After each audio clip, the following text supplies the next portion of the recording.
ఈ సమయంలో ఒక వాక్య భాగాన్ని మనం చదివి ధ్యానిద్దాము. ఆదికాండము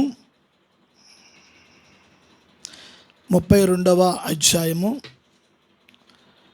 1 నుండి 1-2 వచనాలు చదువుదాం. యాకోబు తన త్రోవను వెళ్ళుచుండగా దేవదూతలు అతనిని ఎదుర్కొనిరి. యాకోబు వారిని చూచి, ఇది దేవుని సేన అని చెప్పి ఆ చోటికి మహానయీము అను పేరు పెట్టెను. స్తోత్రం. మంచి జాగ్రత్తగా ఈ చదవబడ్డ మాటలు మనం ధ్యానిద్దాం. అందరూ కూడా చాలా జాగ్రత్తగా వినాలి, విన్న మాటలను గ్రహించాలి. వినాలి, విన్న మాటలు గ్రహించాలి. చూస్తున్నట్టుగా ఉంటాము, ఎక్కడో ఆలోచన వెళ్ళిపోతుంది, అప్పుడు అర్థం కాదు. ఈ చదవబడ్డ వాక్య భాగంలో ఆదికాండం 32వ అధ్యాయము ఈ మొదటి 1-2 వచనాల్లో యాకోబు ఒక త్రోవలో అతడు వెళ్ళుచూ ఉన్నాడు. ఒక త్రోవలో అంటే ఒక మార్గంలో వెళుతున్నాడు. బాగా గమనించాలి. అయితే ఆ త్రోవ, ఆ మార్గము ఎక్కడికి అంటే అది వాగ్దాతపు అంటే కానానుకు త్రోవ. అది కానానుకు త్రోవ. ఆ ఒక్క త్రోవలో అతడు ప్రయాణమై వెళుతున్నాడు. దీన్ని వింటున్న సంఘము ఎలాగ అర్థం చేసుకోవాలి అంటే, ప్రతి విశ్వాసి తన విశ్వాస మార్గము పరము కాననైన దేవుని రాజ్యము మార్గము అని అర్థం చేసుకోవాలి. స్తోత్రం.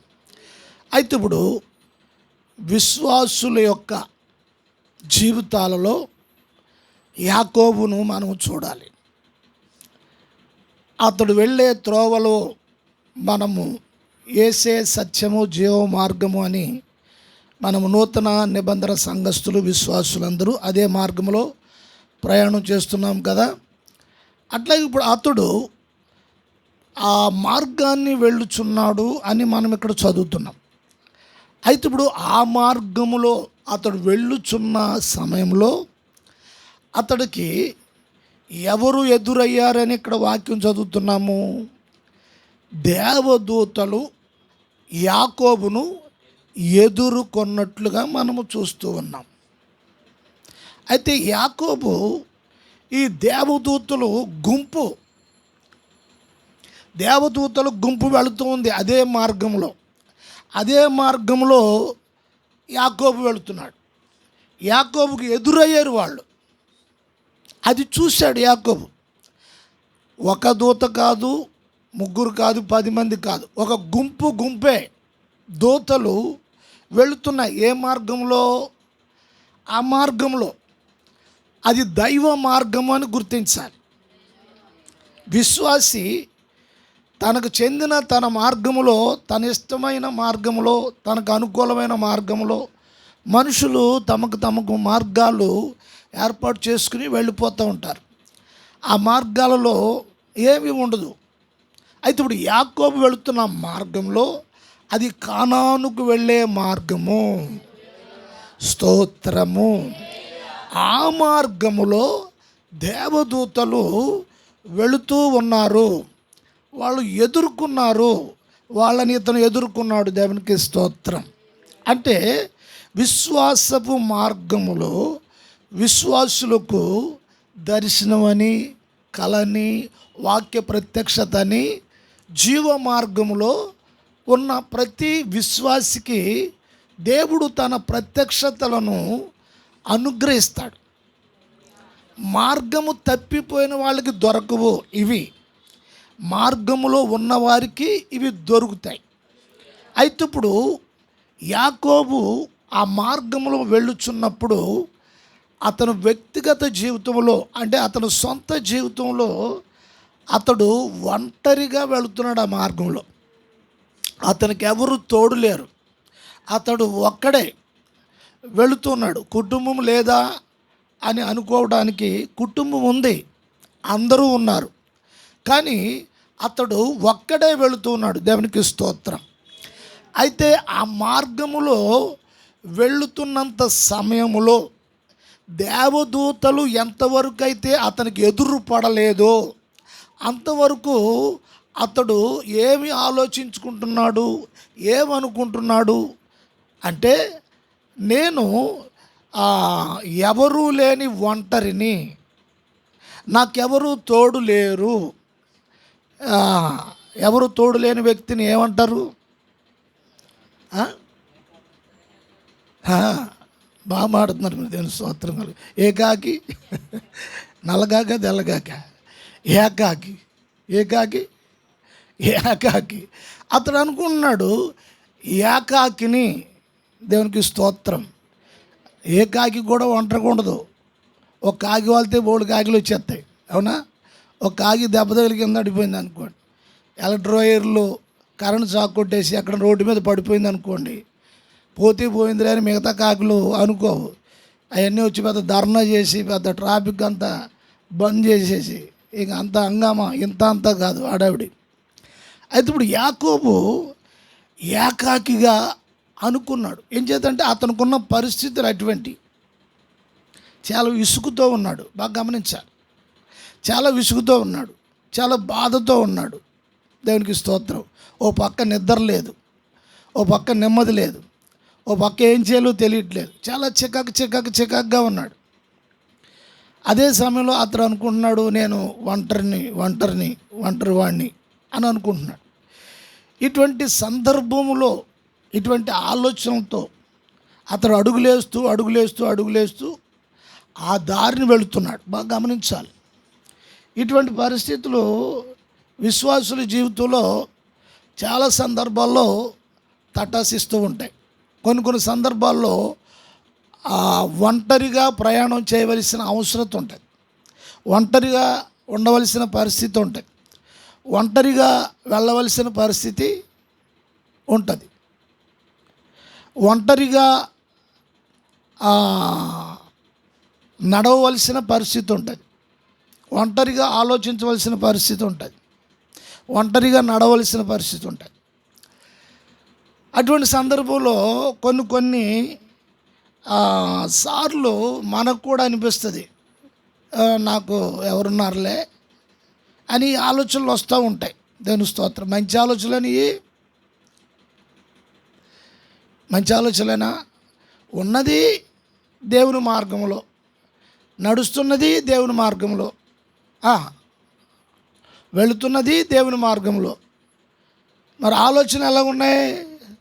ఆలోచనలు మార్గంలో లేవు. మనిషి మార్గంలో ఉన్నారు, కానీ ఆలోచనలు అవుట్ ఆఫ్ సర్వీస్. ఎలా ఉన్నాయి? దేవుని మార్గానికి ఆలోచనలు బయట ఉన్నాయి. కొంతమంది సంఘంలో ప్రార్థనలో కూర్చుంటాం, ఆరాధనలో కూర్చుంటాం, పాటలు పాడుతుంటాం, చప్పట్లు కొడుతూ ఉంటాం. ఎక్కడికే బయటికి వెళ్ళిపోద్ది ఇది. ఏది? ఆలోచన బయటికి వెళ్ళిపోద్ది, బయట తిరిగేస్తూ ఉంటుంది. ఎక్కడెక్కడ ఆ రోడ్డు మీదో లేదా అక్కడో ఎక్కడో ఈ బయట తిరిగేస్తూ ఉంటుంది. బాడీ ఇక్కడే ఉంటుంది. ఎక్కడ? దేవుని సంఘంలోనే ఉంటుంది, విశ్వాసుల మధ్యలోనే ఉంటుంది, వాక్యం వింటున్నట్టుగానే ఉంటుంది. ఒక ఆయనకి కళ్ళు తెరిచి నిద్రపోవటం అలవాటంట. కళ్ళు తెరిచి నిద్రపోవటం అలవాటంట. అక్క విన్నావా? పాస్టర్ గారు అనుకున్నాడు, ఓహో చూసేస్తున్నాడు, వాకింగ్ చెప్పేది. ఆడు కళ్ళు తెరిచి నిద్రపోతున్నాడు. సరే, ఇతడు వెళ్తూ ఉన్న సమయంలో సడన్గా ఏం జరిగింది? మాట్లాడాలి, మీరు చెప్తూ ఉండాలి. ఏం జరిగింది? అక్కడ వాక్యంలో దేవదూతలు సడన్గా తటసించారు. ఆ గుంపు వెళ్తూ ఉంది. ఆ గుంపు వెళ్తూ ఉంటుండే యాకోబు చూశాడు. దేవునికి స్తోత్రం కలుగును గాక. అప్పుడు ఏమనిపించిందో తెలుసా ఇతనికి? దేవునికి స్తోత్రం, దేవుడు నాకు తోడుగా ఉన్నాడు. హల్లెలూయా. ఏంటి? దేవుడు తోడుగా ఉన్నాడు. అర్థమవుతుందా?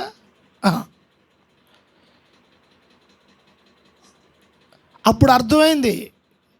ఈ ఏకాకి అనుకున్నవాడు, ఒంటరివాడిని అనుకున్నవాడు ఏమనుకున్నాడంటే, లేదు లేదు లేదు, నేను ఒంటరిని కాదు, దేవుడు నాకు తోడుగా దూతలను అనుగ్రహించాడు. దేవునికి స్తోత్రం కలుగును గాక. హల్లెలూయా.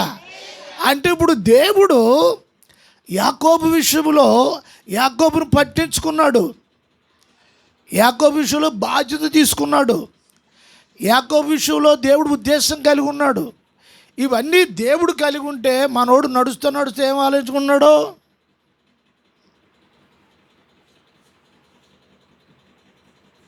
ఏం ఆలోచించుకున్నాడు? బొరగోకుండా. అప్పుడు దూతలు ఎదుర్కొన్నారు. దేవునికి స్తోత్రం.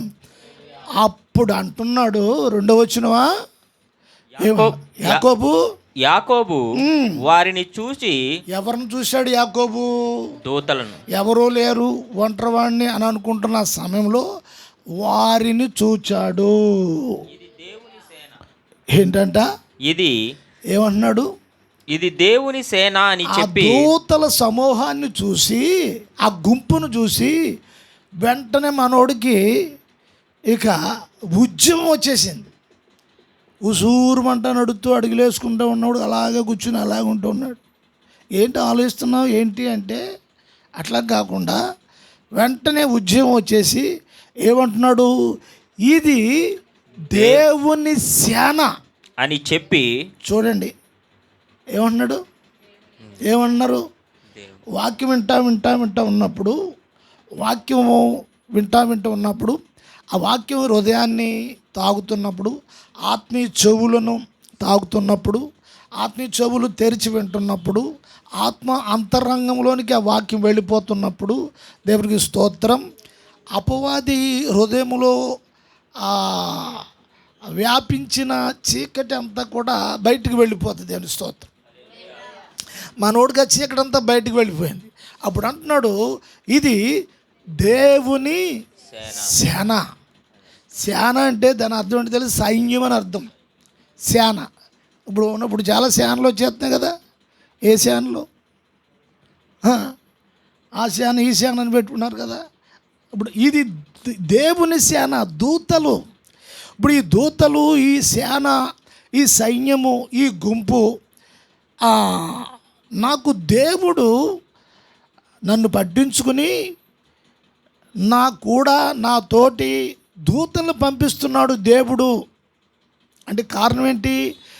ఎక్కడైనా కూడా విశ్వాసులు జారిపోతారేమో, పడిపోతారేమో, అపవాది చేస్తున్న తంత్రాల విషయంలో వాళ్ళు ఏమైనా కొంచెం తప్పిపోతారేమో అని దేవుని బిడ్డల విషయంలో ఆయన జాగ్రత్త తీసుకుంటున్నాడు. ఏం తీసుకున్నాడు? జాగ్రత్త తీసుకుంటున్నాడు ఆయన. దేవునికి స్తోత్రం. 70 సంవత్సరాలు ఉన్నాయి, 80 సంవత్సరాలు ఉన్నాయి, 60 ఉన్నాయి, 50 ఉన్నా దేవునికి పిల్లలే అందరూ సంఘంలో.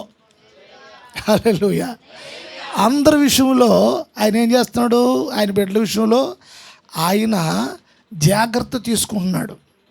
చూడండి, అప్పుడు వెంటనే ఆయన అన్నాడు, ఇది దేవుని సేన. ఆ మాటకి అర్థం ఏంటో తెలుసా? దేవునికి స్తోత్రం. ఇది దేవుని సేన అంటే ఆ మాటకి అర్థం ఏంటి? చదువు. ఇది దేవుని సేన అని చెప్పి ఆ చోటికి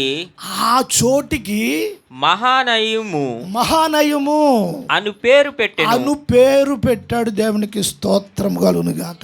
ఆ మహానయము అనే పేరుకి అర్థం ఏమిటి అక్కడ చెప్తున్నాడు. నువ్వు చెప్పాలి మరి. అక్కడ 2 అలాంటి అలా గుర్తు 2 జాంట్లు చెప్పు మైక్లో. ఆ పేరుకి మహానయమని అను పేరు పెట్టాడు యాకోబు. ఇప్పుడు దేవునికి స్తోత్రం. చూడండి, అంటే ఇప్పుడు దేవుడు తన జీవితంలో, తన నడవడికలో, తన మార్గములో దేవుడు ఉన్నాడు, తోడుగా ఉన్నాడని గుర్తించి ఆయా సందర్భాలకి ఏంటంటే పేర్లు పెడుతున్నాడు.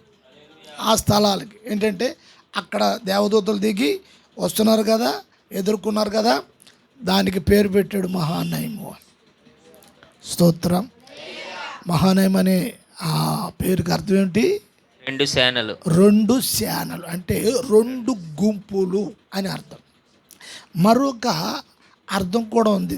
దీని అర్థం ఏమిటంటే 2 కత్తులు, 2 కత్తులు, 2 కత్తులు అనే అర్థం కూడా ఇస్తుంది. 2 కత్తులు బాగా గమనించాలి. 2 గుంపులు, 2 సేనలు, 2 కత్తులు. దీని అర్థం ఇలా ఉంటుందన్నమాట. దేవుని స్తోత్రం. వింటున్నారా? అయితే ఇప్పుడు 2 గుంపులు అని ఈ పేరు ఎందుకు పెట్టాడు గమనించాలి. అక్కడ యాకోబుకి ఎదురైంది ఒకటే గుంపు, మరి 2 ఆ గుంపులు, 2 సేనలు అని అర్థం ఇచ్చేటట్లుగా అతను మాట్లాడుతున్నాడు. ఎందుకు మాట్లాడుతున్నాడు? ఒక గుంపు వెళ్ళింది, మరి 2వ గుంపు దేని గురించి మాట్లాడుతున్నాడు? వాక్యంలోంచి కొన్ని విషయాలు మనము చూద్దాం. దేవునికి స్తోత్రం. హల్లెలూయా. బాగా మీరు ఆ వాక్యము మరి అక్షరము మనం నేర్చుకోవడానికి కూర్చున్నాము. గమనించాలి. వాక్యము నిన్ను తాకాలి, వాక్యము నిన్ను పట్టుకోవాలి. అటువంటి అనుభవంలో ఒక విశ్వాసి ఉంటున్నప్పుడు దేవుని స్తోత్రం, దాని ప్రయోజనాన్ని ఆ వ్యక్తులు అనుభవిస్తారు. అర్థమైందా? ఆ ప్రయోజనాన్ని ఆ వ్యక్తులు అనుభవిస్తారు. దేవుని స్తోత్రం. పెవికాలు తెలుసు కదా, పెవికాలు గమ్ము. ఇప్పుడు ఆ గమ్ముకున్న గుణం ఏంటి? గమ్ముకున్న గుణం ఏంటి అంటే అది దాన్ని మనం ముట్టుకున్నా, అది మనల్ని ముట్టుకున్నా దాని గుణం ఏంటి? అంటుకుంటుంది. మనం ముట్టుకున్నా అంటుకుంటుంది. అది ఒకవేళ ఒలిగిపోయినా మన మీద అంటుకుంటుంది. దాని గుణం ఏంటంటే అంటుకునే గుణం. అదైందా? ఇప్పుడు ఆ గమ్ముకి అంటుకునే ఆ లక్షణం పోయిందనుకోండి, ఆ లక్షణం దానికి లేదనుకోండి, ఆ డబ్బా మీద ఫెవికాల్ అని పేరు ఉందనుకోండి, పేరు ఫెవికాల్ అని ఉన్నా ఆ గమ్ముకి అంటుకునే గుణము అనేది కోల్పోయింది అనుకోండి, లేదనుకోండి, పేరైతే ఫెవికాల్ అని ఉంది, అప్పుడు ప్రయోజనం ఏంటి? అర్థమవుతుందా? అర్థం లేదా? ఎలాగంటున్నావు కదా. అయితే ఇప్పుడు విశ్వాసికి పేరుకి విశ్వాసిగానే ఉండి వాక్యము వింటున్నప్పుడు ఒక నిర్లక్షణ ధోరణిలో పట్టించుకోకుండా అలా కూర్చున్నాము అన్నట్టుగా ఉంటే వాక్యము నుండి వస్తున్న ఆ ప్రభావము, ఆ మహిమ, ఆ శక్తి, అది దాన్ని అనుభవించకుండా పోతాం మనం. విన్నారా? యాకోబు పరిస్థితి కూడా అదే. అతను ప్రయాణం చేస్తున్నాడు, ఇసుగుదల్లో ఉన్నాడు. సరే, ఆడేది ఇసుకుంటున్నాడు, ఏదని దేవుడు అని వదిలేశాడా? మనం ఎంత ప్రయాసపడుతున్నా, మనం ఎంత చూస్తున్నా, ఎంత పట్టించుకుంటున్నా వాళ్ళకి ఏం అర్థం అవట్లేదు. వాడికి ఏమని ఎందుకు వదిలేద్దాం అనుకున్నాడా? దేవుడు అలా అనుకుంటే ఇంకా మనకే దేవుడికి తేడా ఉంటుంది. చాలాసార్లు చెప్పామండి, ఇంక వింటలేదండి అంటాం కదా. ఒకసారి ఏమంటాం? చాలాసార్లు చెప్పి చూసామండి, అన్నామండి, అయ్యి బాబాయ్ బోల్డ్ అయిపోయాడు బాబా, అయ్యి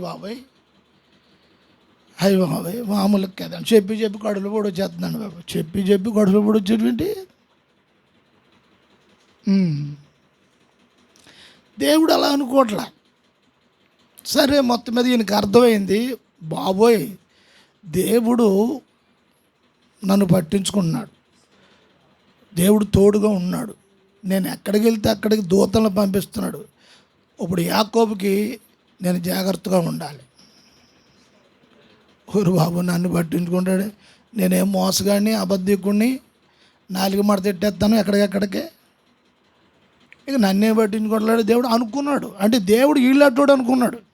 కొంతమందికి ఎలా ఉంటుందంటే దేవుడు నాలాటోడే అనుకుంటారు. నాలాటోడు నేను కాదు. అలాగా అనిపిస్తుంది.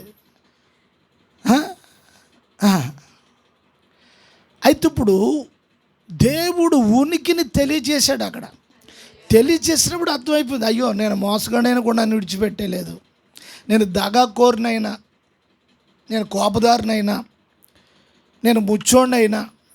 ముచ్చోడంటే మధ్యదానికి ముఖం మాడి చేయటం. నన్ను విడిచిపెట్టేలేదు, నన్ను పట్టించుకున్నాడు, పరలోకముడు దూతలను పంపిస్తున్నాడు అని ఈ విషయాలన్నీ అర్థమైపోయి ఇప్పుడు అతను గూర్చి ఆ దేవుడు చేస్తున్న విషయాలు ఒకటొకటి గమనిస్తూ ఉన్నాడు. దేవునికి స్తోత్రం కలుగునుగాక. దానికి మహానయమని పేరు పెట్టేశాడు. దేవునికి స్తోత్రం, హల్లెలూయా. అయితే ఇక్కడ ఉన్న విషయం ఏంటంటే 2 శానాలు అని పేరు ఎందుకు పెట్టాడు అనే విషయాన్ని కొన్ని మాటలు మనం చూద్దాం. దేవునికి స్తోత్రం. అర్థమవుతుందా? ఎందుకు ఈ మాట అన్నాడు యాకోబు, దానికి మహానయమని ఎందుకు పేరు పెట్టాడు, ఆ పేరుకి 2 శానాలు అని అర్థము, అంటే 2 గుంపులని అర్థము. అక్కడ ఉన్నదేమో ఒకే గుంపు, మరి 2 గుంపులని ఎందుకు పెట్టాడు? కొంచెం వాక్యంలో మనం ముందుకు వెళ్తా మన ఆ విషయాలు మనం జానిద్దాం. వాక్యం మీద దృష్టి పెట్టాలి. వాక్యము నేను చెప్తున్నా కదా, అంటుకున్నదంటే పెవికాలు వదలదు. అట్లాగే వాక్యం నీ లోపల ఉంటే అది పోదు. చాలా వాక్యం వింటూ ఉన్నారు మీరు. దేవుని స్తోత్రం, హల్లెలూయా. ప్రతిదీ మీ హృదయంలో ఉంటే మీరు కూడా వాక్యంలాగా అయిపోతారు. ఎలాగైపోతారు? ఏమైపోతారు? వాక్యంలాగా అయిపోతారు. ఎలాగైపోతారు? వాక్యంలా అయిపోతారంటే మొక్క నిండా వాక్యం రాసేసుకుని, ఏంటి ఇక్కడ స్టిక్కర్లు పెట్టేసుకుని, ఇంకేంటి మొన్న ఒక ఆయన గుండెల మీద యేసుప్రభు అని రాయం చేసుకున్నాడు. దాన్ని ఏమంటారు? క్యాట్. ఇక్కడ ఒక ఆవిడ యేసు రక్తం అని ఏం చేసుకుంది. ఇక్కడ ఆడవాళ్ళు సరే, వాళ్ళొక్క ఇష్టాలు, వాళ్ళకున్న అభిమానాలు అయ్యో తప్పు పట్టడం అనేది కాదు. కానీ ఇక్కడ విషయం ఏంటి అంటే వారికి అలాగ అనిపించినట్టుగా చేసేస్తూ ఉన్నారు. దేవుని స్తోత్రం. అయితే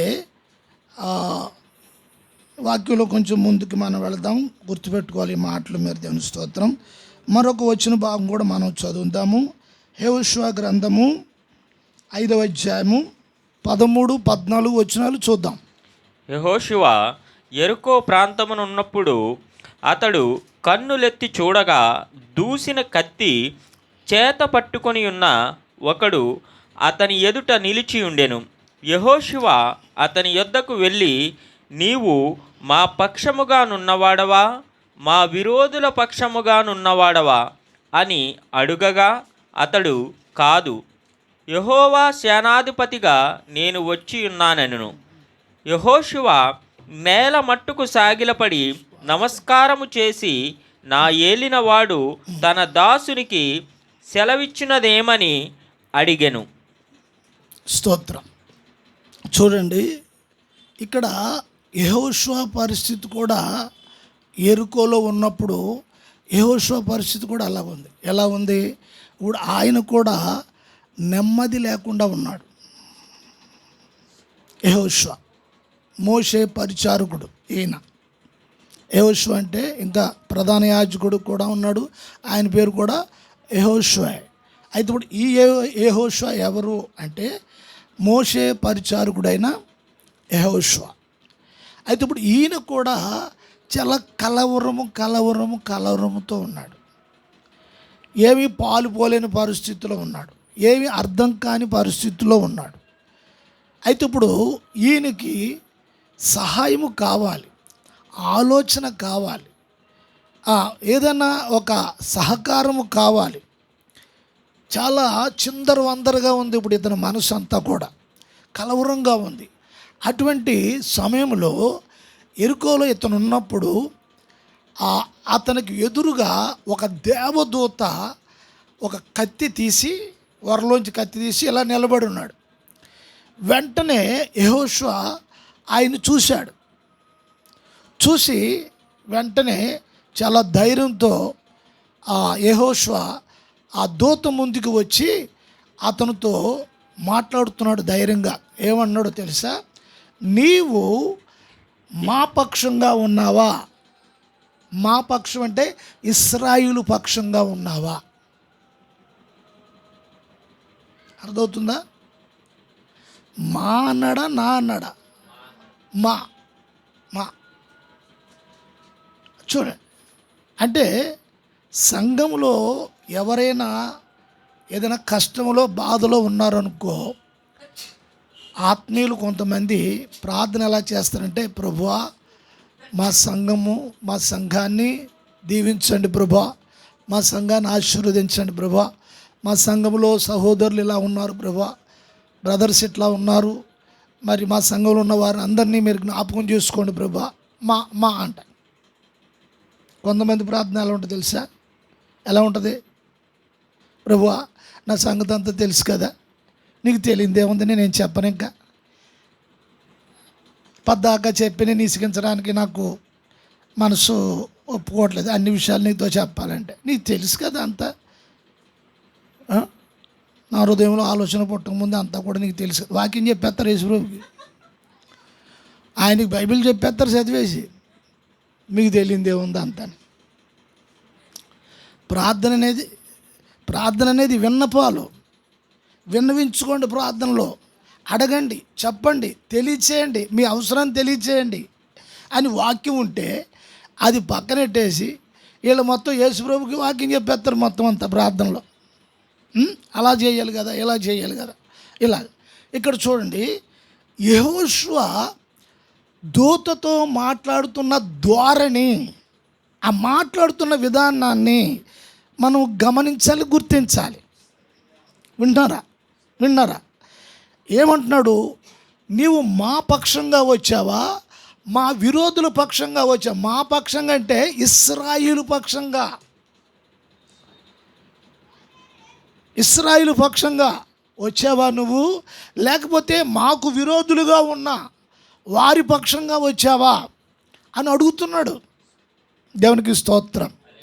అప్పుడు దూత అంటూ ఉన్నాడు, యెహోవా సేనాధిపతిగా వచ్చాను నేను. వెంటనే యెహోషువ సాష్టాంగ పడిపోయాడు, బోల్ర పడిపోయాడు, నేల మీద పడిపోయాడు, నమస్కారం పెట్టేశాడు. దేవుని స్తోత్రం కలుగును గాక. హల్లెలూయా. ఇక్కడ మనం గుర్తించవలసిన ఉద్దేశం ఏమిటంటే, ప్రారంభం నుంచి కూడా దేవదూతలు దేవుడు పంపించాడు. దేవుని ప్రజల విషయంలో, నీ విషయంలో, నా విషయంలో దేవుడు పట్టించుకుంటాడు. దేవుడు తన చేసే కార్యాన్ని తను చేస్తాడు. యాకోబుకి దేవదూతల్ని ఎదురుగా పంపించాడు, అట్లాగే యెహోషువకి ఎదురుగా దేవదూతలను పంపించాడు. ఆ బేస్ అయితే ఏదైతే ఉందో వాక్యం అలాగే వెళ్తూ ఉంది. మీరు గుర్తించాలి. అర్థమైందా? ఇప్పుడు మీరు బండి మీద వస్తున్నారు, 2-3 ఎక్కువ వస్తున్నారు, బండి మీద వస్తున్నారా? రోడ్డు ఎంతవరకు ఉంటుంది? రోడ్డు ఎంతవరకు ఉంటుంది? 30 అడుగులు ఉంటుంది. ఎంత ఉంటుంది? 30-50 అడుగులు ఉంటుంది. ఇప్పుడు ఆ మార్గంలోనే బండి వెళ్ళాలి. రైట్ సైడ్ వెళ్ళాలంటే రైట్ సైడ్ వెళ్ళాలి, లెఫ్ట్ అంటే లెఫ్ట్ వెళ్ళాలి. అలా ఎడ్జ్ దిగిపోయిందనుకో ఏమైపోద్ది? ఎడ్జ్ దిగిపోతే ఆ పొలంలోకి వెళ్ళిపోతాం. అట్లా ఇప్పుడు వాక్యం కూడా ఒక బేసులో, ఒక క్రమంలో దేవుడు తీసుకుని వెళ్తున్నాడు. మీరు గుర్తించాలి. అర్థమవుతుందా? యాకోబుకి దూతలను ఎదుర్కొన్నారు. తర్వాత యెహోషువ ఎటువంటి పరిస్థితుల్లో భక్తులను దేవుడు సందర్శించాడు, దూతలను పంపించాడు, బలపరిచాడు. నేను మిమ్మల్ని చూస్తున్నాను, నేను మిమ్మల్ని కాపాడుతున్నాను, మీరు కొన్నిసార్లు జారిపోతున్న సమయంలో మిమ్మల్ని కాపాడడానికి నేను ప్రయత్నిస్తున్నాను అని తన ఉనికిని బయలుపరుస్తున్నాడు. స్తోత్రం. ఇప్పుడు విశ్వాసికి తన విశ్వాస మార్గంలో ఉంటున్న వ్యక్తి కూడా ఇవి గుర్తించే పరిస్థితులు విశ్వాసులకు కావాలి. నీ ఉన్నది ఆ జీవ మార్గంలో నీవు ఉంటే, ఆ వాక్య ప్రకారమైన మార్గంలో నీవు ఉంటున్నప్పుడు దేవుడు నిన్ను అట్లాగే దర్శిస్తాడు. దేవుడు నిన్ను కూడా అలాగే పరామర్శిస్తాడు. నువ్వు కష్టంలో ఉన్నప్పుడు నిన్ను విడిచిపెట్టాడు. దేవుని స్తోత్రం కలుగును గాక. హల్లెలూయా, హల్లెలూయా. గమనించండి, చాలా ధైర్యంగా ఎలా మాట్లాడుతున్నాడు, మొక్కవాటం లేకుండా. నీవు మా పక్షంగా వచ్చావా, మా విరోధుల పక్షంగా వచ్చి ఎలా మాట్లాడేస్తున్నాడు. దేవుని స్తోత్రం, హల్లెలూయా. కొన్నిసార్లు ప్రార్థనలో దేవుడితో ఉన్నట్టుగా మాట్లాడడానికి కూడా దేవుని స్తోత్రం. కొంతమంది ఏంటంటే తెలిసిన వాళ్ళతో మాట్లాడడానికి కూడా కొంచెం మొహమాటంగా ఉంటుంది. మరి దేవునితో మాట్లాడే మొహమాటంగా, ప్రభువా, అదే ప్రభువా, ఇటువంటి సౌండ్లు కాదు కదా. ప్రభుతో ఎలాగ, తల్లితో ఎలా మాట్లాడుతుంది బిడ్డ, తండ్రితో ఎలా మాట్లాడుతుంది, తండ్రితో కొడుకు ఎలా మాట్లాడతాడు, తల్లితో బిడ్డ ఎలా మాట్లాడుతుంది, కూతురు. దేవుని స్తోత్రం, హల్లెలూయా. అట్లాగే దేవునితో మాట్లాడుతున్నాం విశ్వాసులు యెహోషువ మాట్లాడినట్టు మాట్లాడాలి. అంటే మా విరోధుల పక్షం ఉన్నావా అని కాదు దాని అర్థం. భావన నేను చెప్తున్నాను. మళ్ళీ ఇప్పుడు పాస్కర్ ఇలాగన్నారు కదా అని వెళ్ళి మళ్ళీ రేపు పొద్దుట ఈ వేదన మొదలెట్టొద్దు. మా శత్రుల పక్షంగా ఉన్నావా ఇది అని మొదలెట్టొద్దు మళ్ళీ అని కాదు. దాని భావన ఏంటంటే దేవుని స్తోత్రం, అతను ఇసుకుపోయి ఉన్నాడు, బాధతో ఉన్నాడు. అలా ఉన్నవారిని కూడా ఆయన విడిచిపెట్టలేదు. స్తోత్రం, హల్లెలూయా. మరో వచ్చిన భాగాన్ని కూడా మనము చదువుదాం. దేవునికి స్తోత్రం కలుగును గాక. హల్లెలూయా. చదవండి ఆయన. రోమాపత్రిక 16వ అధ్యాయము 20వ వచనము. నూతన నిబంధన సంఘము. రోమాపత్రిక 16వ అధ్యాయము 20వ వచనంలో, సమాధానకర్తయగు దేవుడు సాతానును మీ కాళ్ళ క్రింద శీఘ్రముగా చితక త్రొక్కించును. చాలు, దేవునికి స్తోత్రం కలుగును గాక. ఇప్పుడు ఏమంటున్నారంటే పౌలు నూతన నిబంధన సంఘం విశ్వాసులతో చెప్తున్నాడు, సంఘమా, నీవు ఒకవేళ ఎటువంటి పరిస్థితుల్లో సమాధానం లేని స్థితిలో నువ్వు ఉంటే, నీ జీవితంలో సమాధానకరమైన పరిస్థితులు ఒకవేళ లేకుండా ఉంటే, ప్రార్థన చేస్తున్నావు అయినా నీకు సమాధానం లేదు, విశ్వాసంతో ఉన్నావు అయినా నీకు సమాధానం లేదు, వాక్యం చదువుతున్నావు అయినా సమాధానం లేదు, మనసులో ఆనందం లేదు, ఏదో గుబులుగా, భయంగా, ఆందోళనగా, సమాధానం లేని పరిస్థితుల్లో ఒకవేళ నువ్వు ఉంటే, కొత్త నిబంధన సంఘానికి పౌలు ఈ పత్రికలో ఒక విషయము చెప్తున్నాడు. నీ ప్రభువు సమాధానమునకు ఆయన కర్త. విన్నారా? సమాధానమునకు ఆయన కర్త అయి ఉన్నాడు, సమాధానానికి అధిపతి అయి ఉన్నాడు. ఆ సమాధానకర్త నిన్ను సాతానును, స్తోత్రం, హల్లెలూయా, ఏం చేస్తున్నాడు? ఇప్పుడు నిన్ను సాతానును ఏం చేస్తున్నాడు? సాతానును చెప్పాలి మీరు. మీ కాళ్ళ క్రింద. ఎవరి కాళ్ళ కింద? పాస్టర్ గారి కాళ్ళ కింద. దేవుని స్తోత్రం. కొంతమంది ఏం చెప్తారు తెలుసా? దేవుని స్తోత్రం, హల్లెలూయా. ఏమంటారంటే, పాస్టర్ గారు ఇలాగా ఈ పరిస్థితులు ఏమున్నాయి, కొంచెం ఉపవాసం ఉండి ప్రార్థన చేయండి. మీరు ఎవరు అనలేదు కానీ కొంతమంది చెప్తారు ఉపవాసం ఉండి ప్రార్థన చేయండి. అమ్మ నేను ఉపవాసం ఉండి ప్రార్థన చేస్తాను, మీరు ఉపవాసం ఉండొద్దు అన్నట్టు. అంటే సాతానును మీరే తొక్కండి. మేము మామూలుగా చూస్తాం, మేము ఏంటి, మేము ప్రేక్షకులుగా చూస్తాం, మీరు తొక్కండి.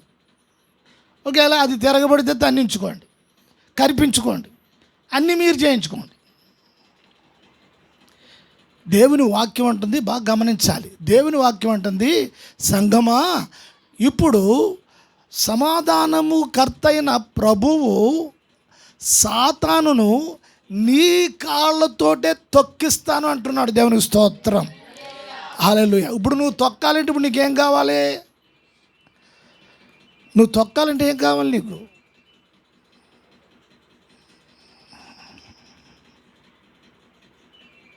ఆయన అన్నాడు నీ చేత తొక్కిస్తాను అన్నాడు. ఇప్పుడు ఆయన ఉద్దేశం ఏంటి?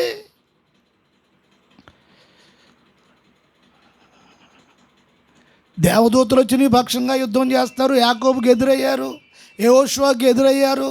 నీ పక్షంగా నేను సేనాధిపతిగా వచ్చాను, యెహోవా పక్షంగా వచ్చాను, యెహోషు పక్షంగా వచ్చాను అంటే దాని అర్థం ఏంటో తెలుసా?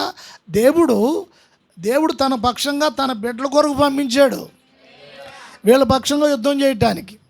ఇప్పుడు కొత్త నిబంధనలో చెప్పబడిన మాట ఏమిటంటే, దేవుడు అన్నాడు నిన్నే సాతాను చేత తొక్కించడం కాదు, సాతానును నీవే నీ కాళ్ళ చేతే తొక్కిస్తాను నేను. హల్లెలూయా, హల్లెలూయా, హల్లెలూయా. మనం తొక్కేడ్చేది ఏముందో ఎందుకు లేను సరే,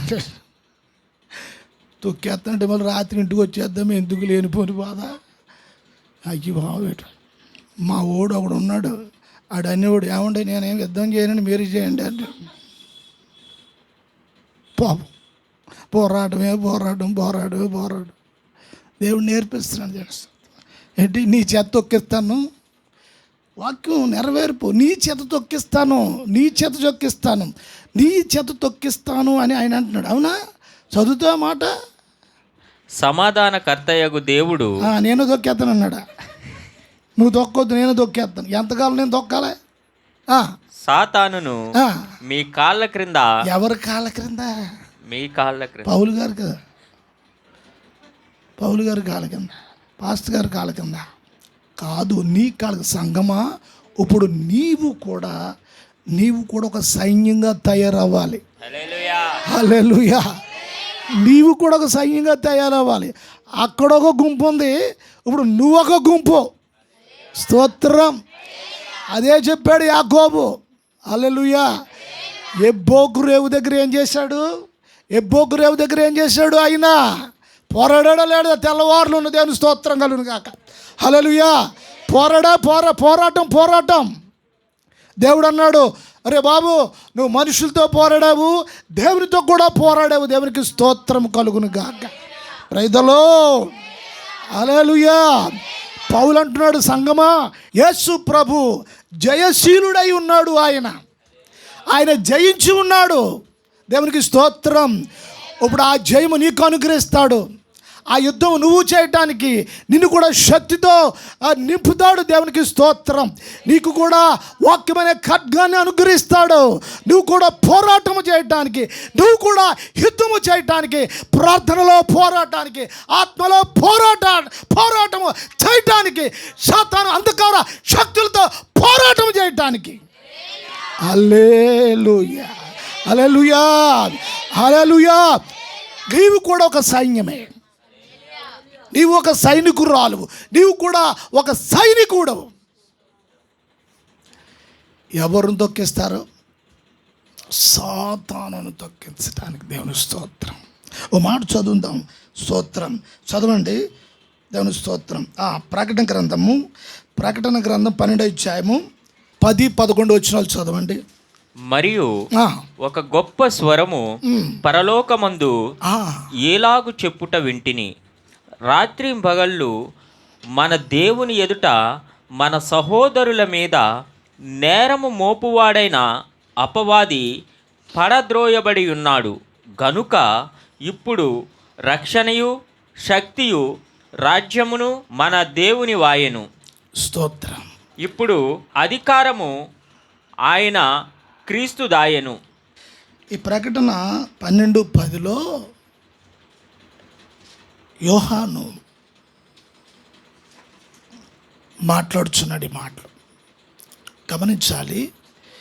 అపవాది సాతాను దేవుని బిడ్డల మీద ఏదొక నేరము ప్రతిరోజు సహోదరుల మధ్యలో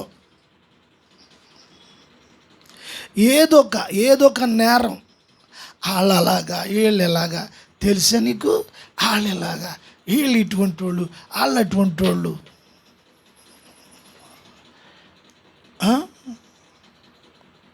ఇక తిరుగుతూ ఉన్నాడంటే సాతాను ఒక్కొక్కళ్ళ మధ్యలో వాళ్ళ మీద. అంటే ఇన్ని వాళ్ళు ఉంటే చెప్తాడు. ఏంటి ఇన్ని వాళ్ళు ఉంటే చూడండి, వాక్యం 1 గంట 2 గంటలు వాక్యం చెప్పామనుకోండి, ఇప్పుడు చాలామంది వాక్యం వినలేకపోతున్నారు. అదే ఏదైనా వాళ్ళ గురించి వీళ్ళ గురించి మాట్లాడుతుంటే చాలా ఓపిక. అవసరమైతే పిల్ల టీ పెట్టామా, టీ పెట్టు, ఉప్పు ఉందా, పొద్దున ఉప్పు ఉందా, ఉప్పు కూడా పడరా, అప్పుడు గంట అయిపోయింది మొదలెట్టి. ఏంటి ఆశమ్మలాగా బోసమ్మలాగా టిఫిన్లు. ఇక్కడ 2 గంటల వాక్యం చెప్పిన పోనీ వస్తా పోనీ పాటలు గారికి అన్నా ఇడ్లీ అన్నా ఏదైనా పట్టుకొస్తానంటే మీరు తాగేస్తున్నారు నీళ్ళు. మాట్లాడేవాడిని నేను తాగట్లేదు, మీరు తాగేస్తున్నారు. ఎంత అన్యాయమా న్యాయమా? ఆ 10వ వచనంలో చెప్పబడిన మాట కొంచెం చక్కగా చదువు నాయన. మరియు ఒక గొప్ప స్వరము పరలోకమందు ఏలాగు చెప్పుట విన్నాను. రాత్రింబగళ్ళు యోహాను ఈ మాట విన్నాడు. పరలోకంలో రాత్రిని పగళ్ళును దేవునికి స్తోత్రం. దేవుని ఎదుట చూడండి, మన దేవుని ఎదుట మన సహోదరుల మీద నేరము మోపువాడైన అపవాది పడద్రోయబడి ఉన్నాడు. ఇక్కడ చూడండి, వాడట దేవుడి దగ్గరికి వెళ్ళి ప్రతిరోజును అదిగో ఆ సంఘంలో వాళ్ళు ఎలాగున్నారు, ఆ సంఘంలో సంఘ పెద్ద ఎలాగున్నాడు, ఆ సంఘంలో పాస్టర్ గారు ఎలాగున్నాడు, ఆవిడ అలాగుంది, ఈవిడ ఎలాగుంది, ఈయన అలాగున్నాడు. తెలుసా నీ పిల్లని మురిసిపోతున్నావు, కానీ ఇగో నీ పిల్లలు అలాగున్నారు, నా పిల్లలు కూడా ఉన్నారు.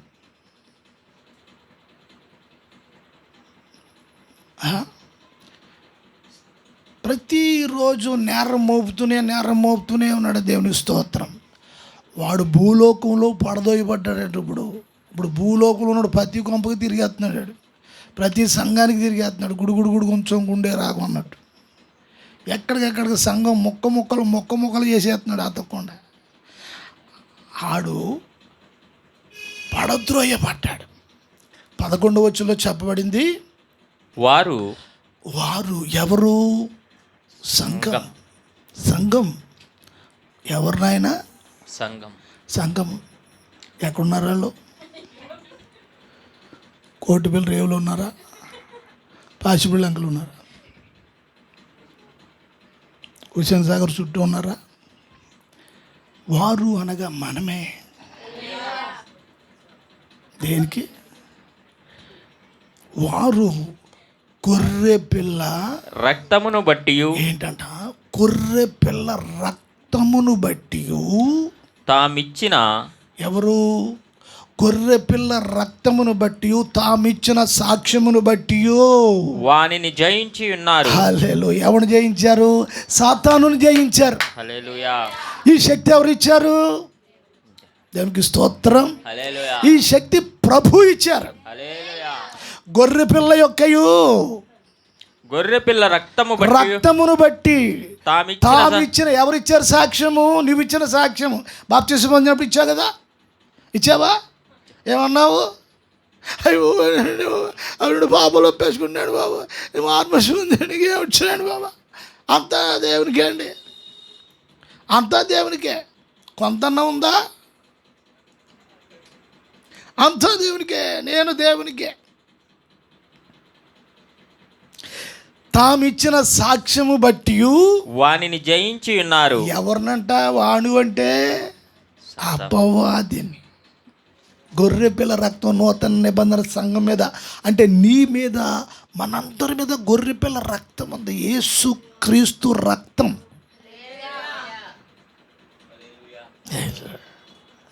ఇవాళ ఇంత క్షేమంగా ఉన్నామంటే కారణం ఏంటో తెలుసా?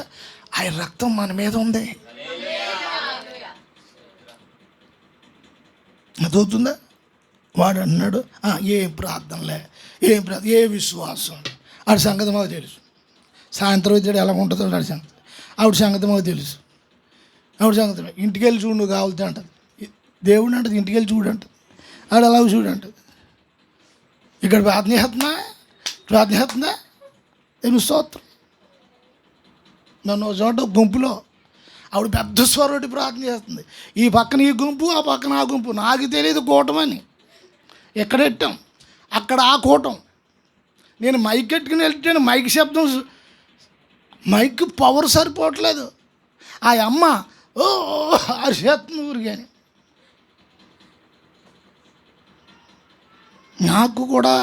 నేను కూడా గట్టిగా వాక్యం చెప్పి గుండెలో నీరసం వచ్చి ఇంక నేను లాస్ట్లో నేను కొంచెం మెల్లిగా మాట్లాడితే ఇంకా సరే పెద్ద. అక్కడో గుంపు ఎక్కడో గుంపు. యారా బాబు నువ్వు చెప్పలేదు ఏంటంటే, నాకు తెలియదండి మరి అక్కడ పోనీ మనం మానేద్దాం కదరా బాబు, మనం మానేద్దాం కదా. మనం ఎప్పుడు సెలవని ఆడెట్టుకున్నాడు, గవర్నమెంట్ సెలవు ఏదో వచ్చింది. సరే ఆ డేట్ అడిగాడు కదా. నేను అన్నాను వాళ్ళకి సెలవు అంటే నాకు తెలియదు. అక్కడ భజన ఇక్కడ భజన, అరుపులు కేకలు. తామిచ్చిన సాక్ష్యమును బట్టి, ఎవరు? సంఘం. నీవిచ్చిన సాక్ష్యమును బట్టి వానిని మీరు జయించి ఉన్నారు. సాతానుని మీరు జయించి ఉన్నారు. దేవుని స్తోత్రం. నీ జీవితంలో విశ్వాసాన్ని కాపాడుకుంటూ నిష్కాపక్షంగా ఉండాలి. అప్పుడు నువ్వు వాడిని జయిస్తావు. హల్లెలూయా. ఇప్పుడు నీవు కూడా ఒక సైనిక దళం, సైనిక దళం. దేవుని స్తోత్రం. ఇక్కడ ఈ సంఘంలో కొద్దిమందే ఉన్నారు. మీరు ఆత్మను పొందిన వారైతే మీ ప్రార్థన ఎట్లా ఉంటుందో తెలుసా? దేవుని స్తోత్ర. వాక్యం చదువుతామా? ఎఫెసీ పత్రిక 6వ అధ్యాయము 17వ వచనం త్వరగా. మరియు రక్షణ అను శిరస్త్రాణమును దేవుని వాక్యమును ఆత్మ ఖడ్గం ధరించుకొనుడి. హల్లెలూయా. చూడండి, సంఘంలో ఉన్న విశ్వాసులు ఆత్మనే ఖడ్గం. స్తోత్రం. హల్లెలూయా. ఇప్పుడు ఇక్కడ సంఘంలో మీరందరూ కూడా బాప్తిసం పొంది మీరందరూ ఆత్మను పొందిన వారైతే మీరు దేవుడు మీకు ధరింపచేసే పరిశుద్ధాత్మ అభిషేకం ఆత్మ ఖడ్గం అని చెప్తూ ఉన్నారు. ఆత్మ ఖడ్గము అంటే కత్తి నీకెందుకు? వాక్యం అనే వాడుక 2 అంచుల ఖడ్గం. ఈ కత్తి నీకెందుకు అంటే ఆత్మ ప్లస్ వాక్యము ఖడ్గం. అర్థమవుతుందా? ఆత్మ ఖడ్గం, వాక్యము ఖడ్గం. అట్లాగే ఆత్మ దాన్ని రూపాంతరము చెంది అది ఒక ఖడ్గముగా మారి దుష్టునితో నువ్వు యుద్ధము చేయటానికి, ఆత్మలో యుద్ధం, పోరాటం, ప్రార్థనలో నువ్వు ఇంట్లో చేస్తున్న, సంఘంలో చేస్తున్న పోరాటం, ప్రార్థనలో, ఆత్మలో. హల్లెలూయా. ఒక సేనగా మారుతున్నావు, ఒక సైన్యంగా మారుతున్నావు.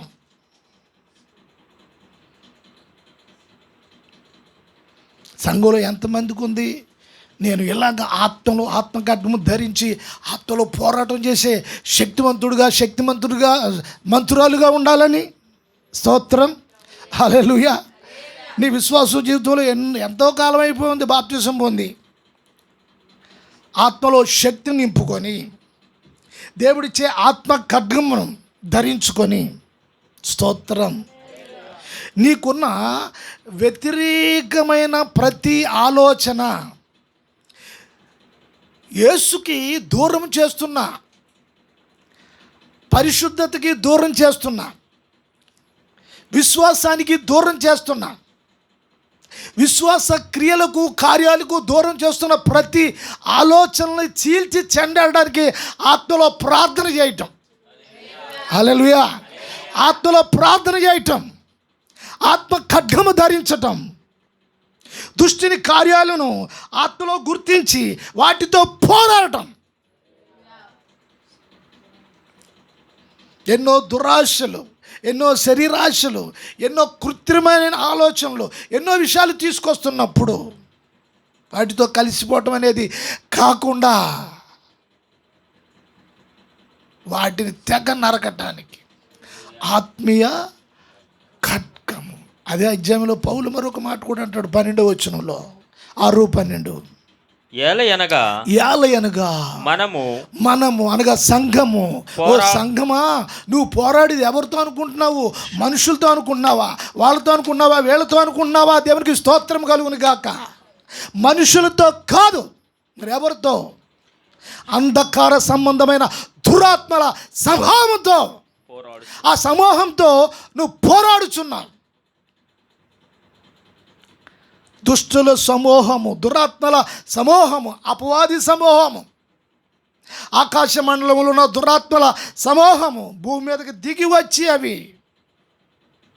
మనుషుల్లో విశ్వాసం కోల్పోయేటట్లుగా ఈ బాహ్య సంబంధమైన దురాశలను విత్తి ఆకర్షించి విశ్వాసంలో ఉండి చెడిపేసి విశ్వాసాన్ని కూలగొట్టేసి ప్రభు సన్నిధిలో ఎందుకు పనికి రాకుండా నిర్జీవమైన స్థితిలో చేసేసే పనే దురాత్మల సమూహం. నువ్వు వాళ్ళతో, మనుషులతో కాదు నీ దెబ్బలాట. ఎవరితోటి మనం పోరాడేది? పౌలు అంటున్నాడు, మనుషులతో కాదు, మనుషులతో కాదు, మనుషులతో కాదు. వాళ్ళలో ఉన్న అంధకార శక్తులు, దురాత్మలు వాళ్ళల్లో ఉండి దురాత్మలు పనిచేస్తున్నప్పుడు నీకు వ్యతిరేకంగానే, నీ మీద తిరుగుబాటుగానే, నీకు వ్యతిరేకంగానే, నీకు వ్యతిరేకంగా మాట్లాడటం, నీకు వ్యతిరేకంగా పనిచేయటం, నీకు వ్యతిరేకంగా నిలబడటం, ఇదంతా వారిలో ఉన్నది దురాత్మ యొక్క సమూహం. Praise the Lord. హల్లెలూయా. మనుషులతో కాదు నీ పోరాటము, వాళ్ళలో ఉన్న దురాత్మల సమూహముతో. సంగమా, నీ జీవితంలో ఇటువంటి అనుభవంలోనికి దేవునికి స్తోత్రం. ఒక పక్క దేవుని దేవదూతలు సైన్యము నీకు తోడుగా దేవుడు ఇస్తూ ఉన్నాడు, అట్లాగే నిన్ను కూడా ఒక సైన్యంగా తయారు చేస్తున్నాడు. యాకోబు చెప్తున్న విషయం అదే.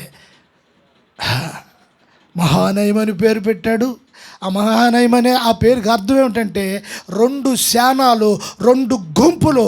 ఒక గుంపు దేవదూతల గుంపు అయితే రెండో గుంపు ఎవరు? సంఘము ఎక్కడైనా జారిపోకుండా, అటు ఇటు జారిపోకుండా, నీవు అటు ఇటు జారిపోకుండా దేవుడు తన దూతల కావులు ఉంచి, కాపల ఉంచి కాపాడుతూ ఉన్నాడు. నిన్నే ఒక సైన్యంగా తయారు చేస్తూ ఉన్నాడు. హల్లెలూయా. సమాధానమునకు కర్త అయిన ప్రభువు సాతానును నీ కాళ్ళ కింద పెట్టి ఆయన చెదగ తొక్కించడుగా చెదగొట్టించేస్తాడట. ఏమంటారు? ఒక్కోసారి అంటారు కదా, ఏమనుకున్నాడు చెదగొడేస్తాడంటారు, ఏమనుకున్నాడు కొట్టేస్తాను మరి అనరు. ఏమంటారు? చింతక కొట్టేస్తాడంట, చింతకాయ పచ్చడి చేసేస్తాడంట.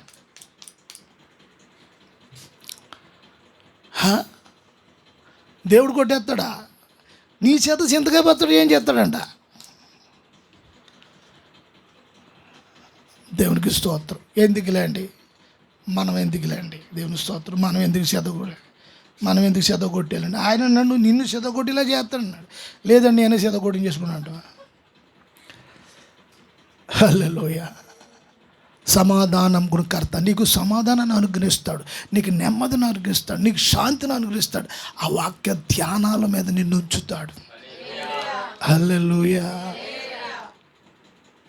నీ హృదయ వైఖరి, నీ హృదయపు స్వభావము, నీలో ఉన్న ఆశ, నీవు దేని మీద ఆశపడుతున్నావు, దేని గురించి ఆలోచిస్తున్నావు, దేని మీద నీ మనసు ఆనుకుని ఉంది.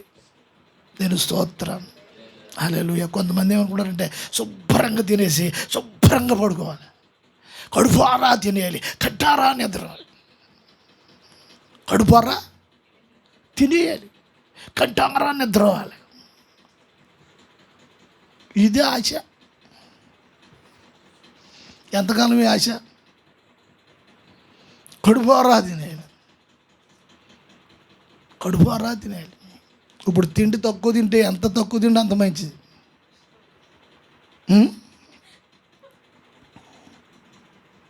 ఏంటి ఎక్కడ తగులుతుంది మొత్తం కదా? చంద్రబాబు నాయుడు గారు సగం ఇడ్లీ తింటున్నాడంట ఆయన. పేదోడైనా లేకపోతే భార్య గారు ఏమంటే నేను ఫుల్ ఇడ్లీ వేయలేనంటే సగం ఇడ్లీ వేస్తాను, పిండి అంత రుద్దానంట. అవసరం అయితే లారీ ఇడ్లీ కొనుక్కునే శక్తి ఉంది. లారీ అంటే లారీలు. సగం ఇడ్లీ తిన్నాడంట. 75 సంవత్సరాలు తెగ తిరిగేస్తున్నాడు. మనం 8, 9, 10 లాగేస్తాం. అయినా సరే ఆకలి ఆకలి ఆకలి ఆకలి ఆకలి ఆకలి అది ఆకలి ఆకలి ఆకలి. ఒక గంట పోయిన తర్వాత మళ్ళీ వచ్చి అమ్మ ఏమన్నా ఇడ్లీ అని మిగిలిగా అట్టయివా. ఇదో దరిద్రం. చట్నీ మొత్తం నాకు చట్నీ లేకపోతే అది పచ్చడి వేసి అంటాను. పోనీ చట్నీ లేదంటే ఇడ్లీ మానేస్తాడు, మానరు మళ్ళీ పచ్చడి వేసి తినేస్తాడు. పచ్చడి ఉంది కదా.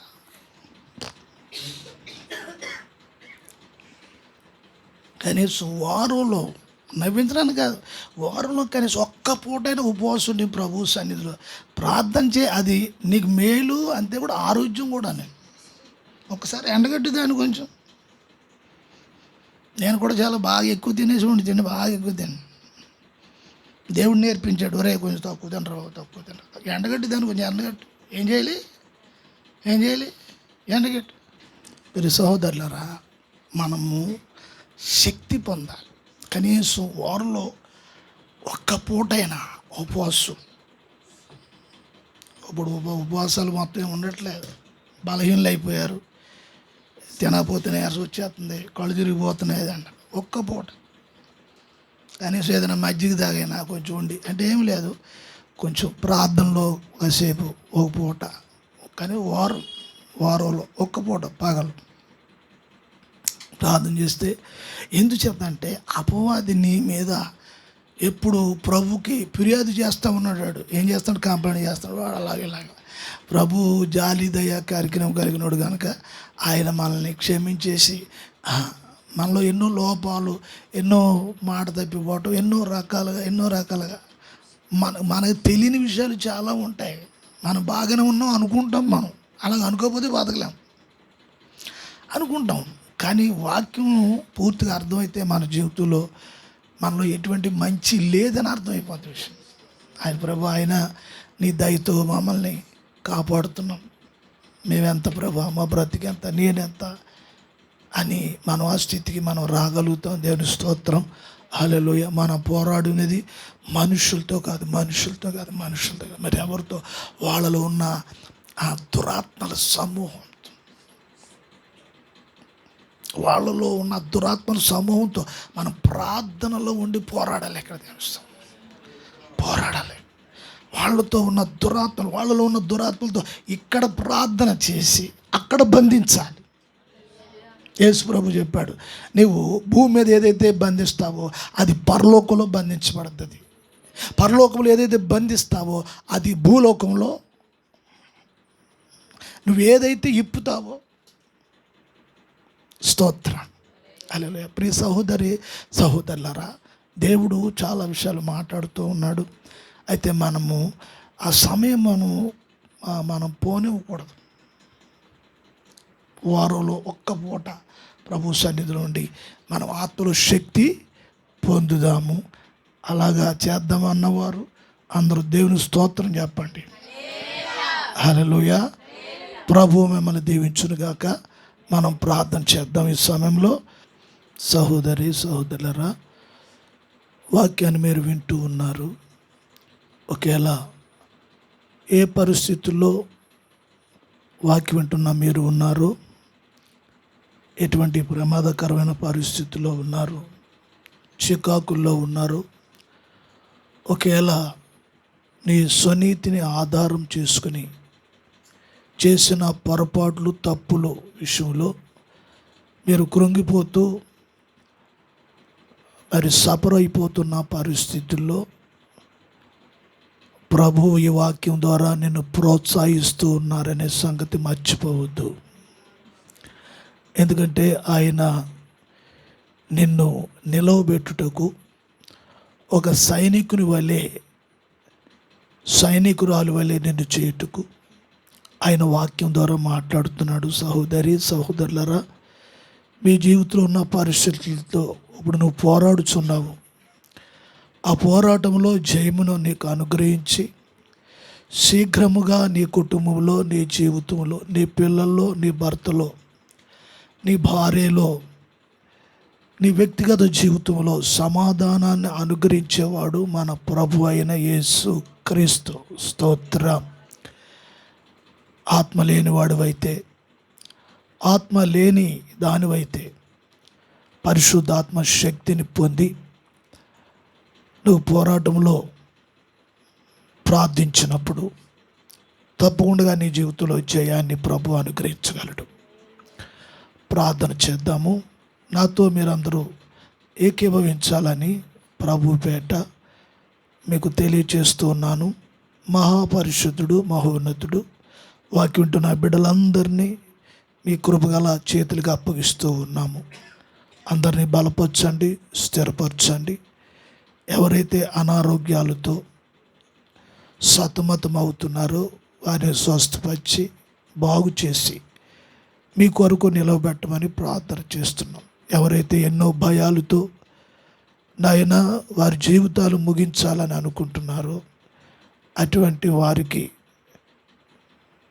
జయమును అనుగ్రహించి వారిని ధైర్యపరిచి బలపరచమని, వారి ముందున్న మనుగడలో స్థిరపరచమని, వారి బిడ్డలను కాపాడమని, వాక్యం వింటున్న ప్రతి బిడ్డను దీవించి ఆశీర్వదించమని యేసు నామమున ప్రార్థిస్తున్నాను తండ్రి.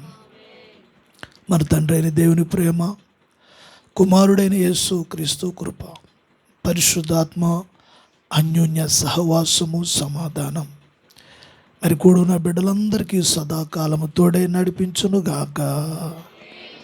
యేసు రక్తమే చేయం, ప్రభేసు రక్తమే చేయం. యేసయ్య నామమునకు అపవాది కార్యములకు అనంతమాశం కలుగునుగాక. ఆమేన్, ఆమేన్, ఆమేన్. మంచిదండి. వాక్యం విన్న మీ అందరికీ ప్రభు పేట వందనాలు చెల్లిస్తున్నాను.